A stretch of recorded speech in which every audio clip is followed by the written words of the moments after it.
Hello అండి.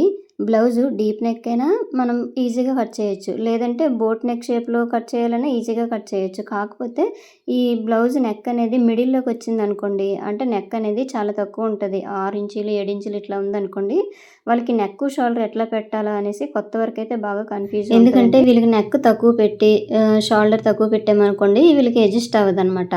అందుకోసం ఏ విధంగా కట్ చేయాలో చెప్తాను చూడండి. వీళ్ళకైతే ఇగోండి ఇట్లా బ్లౌజ్ వచ్చిందనుకోండి మిడిల్‌లోకి, వీళ్ళకి చెస్ట్ లూజ్ తీసుకోవడం చాలా ఈజీ అయిపోద్దండి. ఎందుకంటే వీళ్ళ నెక్ అనేది కదలదనమాట. అలాగే కరెక్ట్‌గా ఉంటది. అందుకోసం ఈ విధంగా తీసేసుకోవచ్చండి. ఇగోండి చూడండి. ఇప్పుడు ఇది ఆది బ్లౌజు కొలతలనేవి తీసేసుకుంటున్నాను. దీని ప్రకారం ఇప్పుడు బ్లౌజ్ కటింగ్ చేసి చూపిస్తాను చూడండి.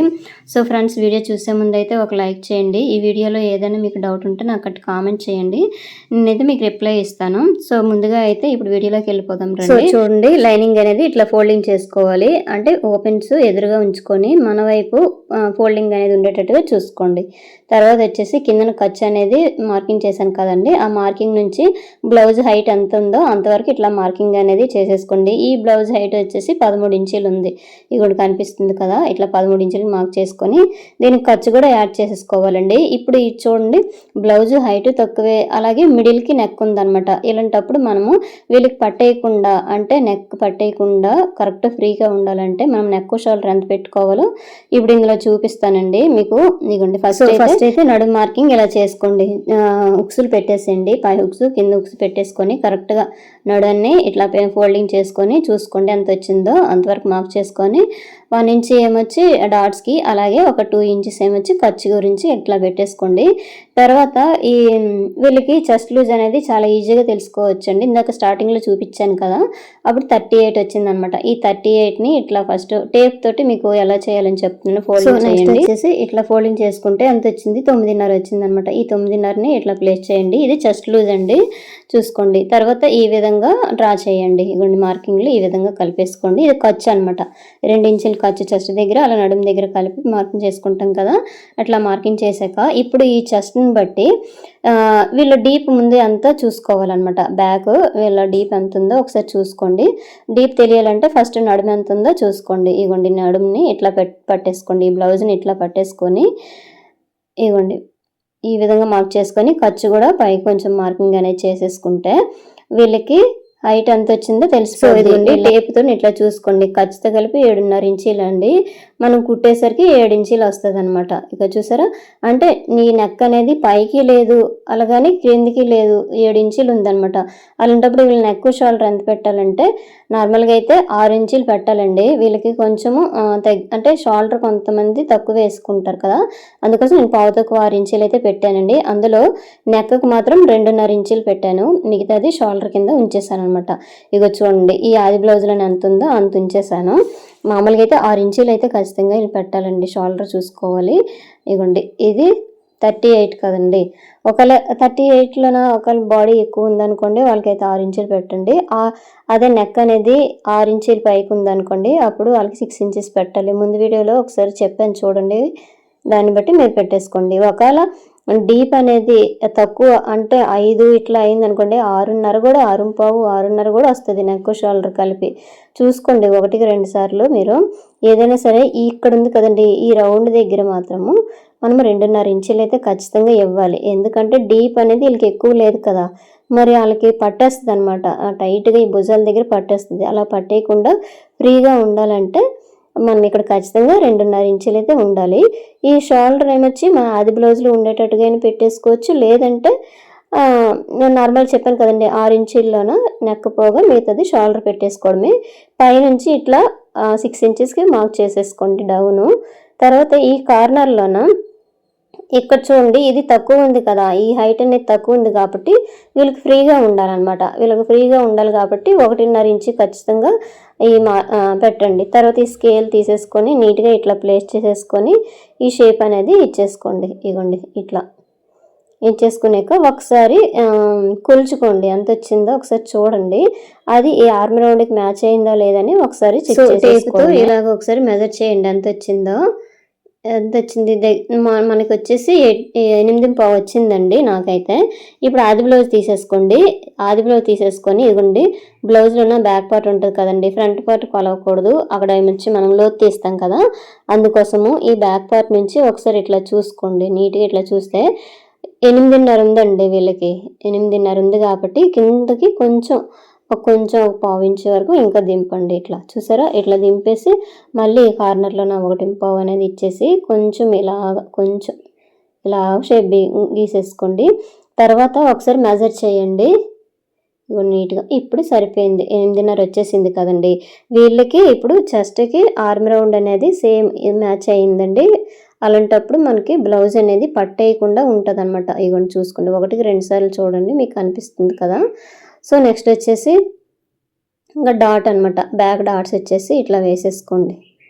ఇగో నీట్‌గా ఇక్కడ కొంచెం ఇలా తీసేసుకొని ఇలా ఫోల్డింగ్ చేయండి టేప్‌ని. ఇలా పైకి 4 ఇంచులకి. ఎందుకంటే హైట్ తక్కువ కదా! ఈ బ్లౌజ్ అనేది 13 ఇంచెసే ఉంది కాబట్టి పొడుగు. అందుకోసం 4 ఇంచులకి ఇట్లా మార్క్ చేసేసుకోండి. సో, చూసారు కదా! బ్యాక్ పార్ట్ అనేది ఈ విధంగా డ్రా చేసాము. నెక్ అనేది పైకి ఉండేటప్పుడు నెక్ షోల్డర్ ఎంత పెట్టుకోవాలో మీకైతే అర్థమైందే అనుకుంటున్నానండి. ఇది కుట్టేసరికి 7 ఇంచెస్ వస్తదనమాట. ఒకవేళ ఇంకా 6 ఇంచులు పైకి ఉందనుకోండి వాళ్ళకి నెక్ డీప్ అనేది 6 ఇంచులు ఉందనుకోండి వాళ్ళకి నెక్ షోల్డర్ కలిపి 6 ఇంచులు పెట్టాలి. అది ముందు వీడియోలో ఒకసారి పోస్ట్ చేశాను చూడండి. ఇగోండి వీళ్ళకైతే పావు తక్కువ 6 ఇంచులు పెట్టాననమాట. అలాగైతే సెట్ అయిపోతుందండి వీళ్ళకి. ఎంతైనా మనకి ఈ రౌండ్ దగ్గర ఉంది కదండి ముందు నెక్ దగ్గర అక్కడ మాత్రం 2.5 ఇంచులు ఇస్తేనే వాళ్ళకి ఫ్రీ ఉంటుంది. అదే నెక్ డీప్ ఇంకా పైకి వెళ్ళింది అనుకోండి 5, 6 ఇట్లా ఉందనుకోండి కొంతమందికి 3.5 ఇంచులు 3 ఇంచులు కూడా ఇవ్వాలండి. చూసుకోవాలన్నమాట. నెక్ డీప్ అదే పొడుగు ఎక్కువ ఉందనుకోండి అంటే 9, 10 ఇట్లా ఉందనుకోండి అప్పుడు 2.5 ఇంచీలు వెడల్పు అనేది ఇవ్వకూడదండి. అప్పుడు 2 ఇంచీలు ఇవ్వాలి. దాన్ని బట్టి చూసుకోవాలి. ఇక్కడ చూడండి రౌండ్ కొంచెం ఎక్కువ కావాలంటే నేను ఇల్లి మార్కింగ్ చేశాను కదా అక్కడ వరకు కట్ చేసుకోవచ్చు. లేదు వీళ్ళకైతే కొంచెం తక్కువే ఉంటుందండి రౌండ్ అనేది. అందుకోసం నేనైతే కొంచెం ఇట్లా ముందు మార్కింగ్ చేశాను కదా దాని మీద కట్ చేశాను. ఇక్కడ వీళ్ళకి భుజాలు జారకుండా కొంచెం స్లోప్ ఇవ్వాలంటాం కదా! అయితే ఇప్పుడు వీళ్ళకి అవసరం లేదండి. ఎందుకంటే భుజాలు జారవు. మిడిల్‌కి నెక్ ఉంది కదండీ! ఇంకేం జారుతాయి. అందుకోసం జారకుండా ఉండాలంటే అక్కడ అంత కట్ చేయనవసరం లేదు. మరి ఒకవేళ జారుతున్నాయి అంటే మాత్రం చిన్నది కుట్టేటప్పుడు చిన్న స్లోప్ ఇస్తే సరిపోద్దనమాట. సో, ఇదిగోండి చూసారు కదా ఫైనల్‌గా ఇట్లా వచ్చిందనమాట. సో, బ్యాక్ పార్ట్‌లో కొంచెం క్రాస్‌గా కిందకి కట్ చేశాను కదా! అది ఎందుకంటే ముడతలు రాకుండా కరెక్ట్‌గా అడ్జస్ట్ అవుద్దనమాట. సో, నెక్స్ట్ వచ్చేసి ఇదిగోండి హ్యాండ్స్ కట్ చేస్తున్నాను చూడండి. ఈ హ్యాండ్స్‌కి వచ్చేసి ఇట్లా ఫోల్డింగ్ చేసుకోండి. అయితే కిందన 2 లేయర్స్‌కి మాత్రం జాయింట్ వేసేసుకోండి. పైన మీకు మార్కింగ్ కనిపించాలి కాబట్టి మీకు చూపిస్తున్నాను. ఫస్ట్ అయితే మనకి ఎంత వెడల్పు కావాలో ఇట్లా చూసుకోండి. చూసుకొని ఇట్లా కొలుచుకున్నాం అనుకోండి మనకి ఎంత అడ్జస్ట్ కావాలో అంత ముందుగానే ఇట్లా క్లాత్ని ఇట్లా ముందుకు లాగేసుకొని మనం కట్ చేసామనుకోండి చాలా ఈజీగా అయిపోద్ది అనమాట. ఖర్చుతో కలిపి చూసుకోవడమే. ఇప్పుడైతే సరిపోయిందండి. తర్వాత ఇప్పుడు బ్లౌజ్ ఉంది కదా ఈ బ్లౌజ్కి వచ్చేసి హ్యాండ్ హైట్ ఎంత ఉందో చూసుకోవాలి. అయితే ముందైతే ఒక 1/2 ఇంచ్ వరకు మార్క్ చేసుకోండి. అంచు కానీ లేదంటే పైపింగ్ కానీ వేస్తే 1/2 ఇంచ్ కావాలండి. అదే మనం హెమ్మింగ్ చేసామనుకోండి అప్పుడు 1.5 అయితే ఖచ్చితంగా పెట్టాలి. నేను ఇది అంచు బ్లౌజ్ అనమాట. అందుకోసం 1/2 ఇంచ్ పెట్టాను. కరెక్ట్ హ్యాండ్ ఎంత హైట్ ఉందో అంతవరకు ఇట్లా చూసుకోండి. అలాగే ఆర్మ్ రౌండ్ దగ్గర ఒక మార్క్ చేసుకోండి. ఈ విధంగా పైన ఖర్చుకి మార్క్ చేసేసుకోండి. తర్వాత ఫస్ట్ అయితే లైన్ అనేది ఇట్లా గీసేసుకోండి. క్రాస్ పోకుండా అనమాట. హ్యాండ్ కర్వ్ బాగా తిరగాలంటే ఈ విధంగా మార్కింగ్ చేసేసుకోండి. తర్వాత లేదు అంటే ఇలాగ మార్కింగ్ మనకు తెలియట్లేదంటే ఇక్కడ 3.5 ఇంచులు డౌన్ పెట్టేసుకోండి. చిన్న సైజు వాళ్ళకి మాత్రము 3 ఇంచెస్ పెడితే సరిపోతుంది. తర్వాత ఇక్కడ నుంచి 2 ఇంచులు ఇచ్చేసి ఇలాగ ఇప్పుడు నేను షేప్ తీస్తున్నాను కదా ఈ విధంగా షేప్ తీసేయడమే. లేదు కర్వ్ స్కేల్తోనైనా మనం తీసేసుకోవచ్చండి. సో, మీకు ఇది అర్థమైందా లేదా నాకైతే కామెంట్ చేయండి ఫ్రెండ్స్. ఇదిగోండి చూసారు కదా నీట్‌గా ఈ విధంగా ఎక్కడ ఉగ్గులు రాకుండా నీట్‌గా వచ్చేస్తుందండి బ్లౌజు. తర్వాత కరెక్ట్‌గా సరిపోయిందా లేదా చూసుకోండి. మనకి 8.5 ఇంచులు రావాలి కదా ఈ విధంగా కర్వ్ లాగా ఇట్లా తీసుకుంటే సరిపోతుంది. అయితే జస్ట్ చిన్నది తక్కువైనా పర్లేదు 8.5 కదండి. జస్ట్ 8.15 వచ్చినా ఇలా క్రాస్‌గా చూసుకొని 8.15 వచ్చినా సరిపోద్ది. ఎందుకంటే మనం కుట్టేసరికి అడ్జస్ట్ అయిపోద్ది. అక్కడ కర్వ్ కాబట్టి కుట్టేసరికి ఈజీగా వచ్చేస్తుందండి. అందుకోసం కొంచెం ఒక పావించి తగ్గించుకున్నా పర్వాలేదనమాట. సో ఇప్పుడు చూపించాను కదా, అక్కడ మిగతాది క్లాత్ అనేది జాయిన్ చేసేయాలి. స్టిచ్చింగ్ చేసేటప్పుడు మీకు చూపిస్తానండి ఖర్చులు. లోతు కూడా అప్పుడే తీస్తాను, ఇప్పుడు ఎందుకంటే జాయింట్లు వేస్తాం కదా అందుకోసము. సో తర్వాత వచ్చేసి ఇగోండి ఫ్రంట్ పార్ట్కి వచ్చేసి నీట్గా ఇట్లా క్రాస్గా పెట్టేసుకోండి. క్రాస్ కటింగ్ అయితే క్రాస్గా పెట్టేసుకోండి, లేదా స్ట్రైట్గా అనుకోండి, స్ట్రైట్గా పెట్టేసుకుంటే సరిపోతుంది.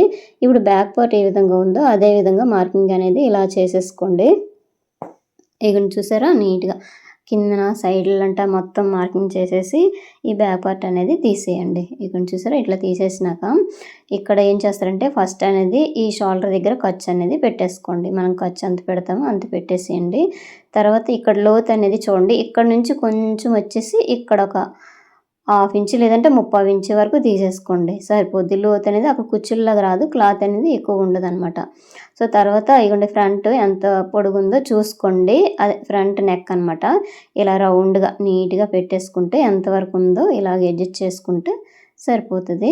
చూసుకొని ఒకసారి రౌండ్ రావాలి కాబట్టి కొంచెం లోపల సైడ్ రౌండ్గా ఇలా మార్కింగ్ చేసుకుంటే సరిపోతుందండి. లేదంటే కుట్టేసరికి వీ షేప్లో వచ్చేస్తుంది అనమాట. ఇక చూసారా, తర్వాత వచ్చేసి ఫ్రంట్ హైట్ ఎంత ఉందో చూసుకోండి. ఈ హైట్ చూడాలంటే పైన ఖర్చు ఉంది కదా, ఆ ఖర్చు నుండి కిందన డాట్ ఉన్నది కదండి, ఆ డాట్ వరకు ఇట్లా చూసుకోండి, లాగకుండా చూసుకోండి. బ్లౌజ్ అనేది మార్కింగ్ చేసుకొని ఇక్కడ డాట్ ఇక్కడ ఖర్చు కూడా యాడ్ చేసేసుకోవాలి. తర్వాత ఇక్కడ నుంచి చూడండి, చూసారు కదా, ఇక్కడట షేప్ బెల్ట్కి కొంచెమే తేడా ఉంది. తర్వాత మనం కుట్టేసరికి షేప్ బెల్ట్ అనేది అడ్జస్ట్ అయిపోద్ది అనమాట. ఇగోండి ఇక్కడ నుంచి ఇలాగ 2.5 ఇంచీలు ఇచ్చేయండి. తర్వాత ఈ డాట్కి గ్యాప్ చూసుకోండి. ముందుగా అయితే ఇక్కడ 4 హుక్స్ వరకు మార్క్ చేసేసుకొని ఇలా క్రాస్గా 3 ఇంచీలు, ఇక్కడ నుంచి 2.5. తర్వాత వీళ్ళు కొంచెం 2.5 ఇంచీలు అనేది డాట్ ఉందండి, వీళ్ళకి ఫోల్డింగ్ మీద 1.5 ఉంది అందుకు. తర్వాత ఈ క్రాస్గా లోపలికి కొంచెం ఒక 1/2 ఇంచు లోపలికి పెట్టేసుకోండి, లేదంటే ఆది బ్లౌజ్ తీసేసుకొని ఈ విధంగా చూసుకోండి. ఇగో చూసారా, ఇట్లానైనా చూసేసుకొని నీట్గా ఇట్లా పెట్టేసుకోండి. సో చూసారు కదండి, ఈ విధంగా ఫ్రంట్ అనేది మార్కింగ్ చేసుకోవాలి. ఇక్కడ కొంచెం అంటే భుజాలు జారుతాయి అనకుండా టైట్కి పట్టేసి ఉండాలంటే కొంచెం చిన్నది స్లోప్ ఇవ్వాలన్నమాట. ఈ ఫ్రంట్ నెక్ నుంచి ఇట్లా డాట్స్ మార్కింగ్ చేసేసుకోండి. 3 డాట్లు మిడిల్లో గ్యాప్ అనేది 1.5 ఇట్లా వచ్చేటట్టుగా చూసుకోండి. అదే కొంచెం షార్ప్గా రావాలంటే 1 ఇంచ్ పెట్టేసుకుంటే సరిపోతుందండి. ఇది ఒక డాట్ 4 డాట్ కూడా వేయాలంటే అవే 4 డాట్ ఏమొచ్చి అక్కడ నుండి సైడ్ జాయింట్ దగ్గర నుండి వేసేసుకొని వచ్చేయడమే. సో అయిపోయిందండి. ఇక్కడ ఫ్రంట్ పార్ట్ అనేది కట్ చేసేస్తున్నాను చూడండి, ఈ విధంగా. ఈ రౌండ్ కొంచెం ఎక్కువ తీస్తేనే కుట్టేసరికి కరెక్ట్గా వచ్చేస్తుంది అనమాట. సో చూసుకోండి ఈ విధంగా. ఒకవేళ మిడిల్లో గ్యాప్ అనేది చెస్ట్ పార్ట్కి మిడిల్లో గ్యాప్ రాకుండా ఉండాలంటే ఇప్పుడు ఫ్రంట్ వైపు ఉక్స్ పట్టి కాజా పట్టి వైపు ఉంది కదండి, ఆ పైన కొంచెం స్లోప్ ఇచ్చి కిందన మనం డాట్ మార్కింగ్ చేస్తాం కదా, అక్కడ కొంచెం క్లాత్ ఎక్కువ పెట్టిస్తే సరిపోద్ది అనమాట. ఉక్స్ పట్టి కాజా పట్టికి ఇట్లా సో చూడండి, ఇక్కడ డాట్ అనేది ఈ విధంగా ఫోల్డింగ్ చేసామనుకోండి, మిడిల్కి వచ్చేస్తుంది అనమాట. చిన్న కట్స్ పెట్టేసుకుంటే చాలా ఈజీగా ఉంటుంది, కుట్టడానికి ఈజీగా ఉంటుందండి. తొందరగా స్టిచ్చింగ్ కూడా అయిపోద్ది. ఇవ్వండి బ్యాక్ పార్ట్ అలాగే ఫ్రంట్ హ్యాండ్స్ కూడా కట్ చేసేసాం కదండి. ఇది మెయిన్ క్లాత్ మీద పెట్టేసి తర్వాత కట్ చేసుకొని స్టిచ్చింగ్ చేసుకోవడమే.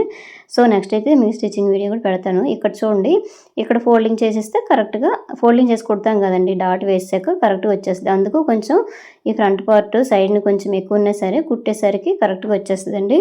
సో ఫ్రంట్ చూసారు కదా, ఈ విధంగా మిడిల్గా నెక్ అనేది వచ్చినా సరే చాలా ఈజీగా కుట్టేసుకోవచ్చండి. ఇంతేనండి వీడియో నచ్చితే లైక్ చేయండి, షేర్ చేయండి, సబ్స్క్రైబ్ చేయండి. సో ఫ్రెండ్స్ చూస్తున్నారు కానీ ఎవరు లైక్ చేయడం లేదు, ప్లీజ్ లైక్ చేయండి. ఏవైనా డౌట్స్ ఉంటే నాకు కామెంట్ చేయండి, కామెంట్ చేస్తే నేను మీకు వీడియో చేసి పెడతాను అనమాట. సో చూసారు కదండి, ఇగోండి ఇక్కడ 7 ఇంచెస్ వచ్చిందనమాట. దీన్ని ఏ విధంగా మనం కట్ చేసుకోవాలి అంటే ఇట్లా వచ్చేటప్పుడు అనేసి వీడియో చేశాను కదా. Thank you.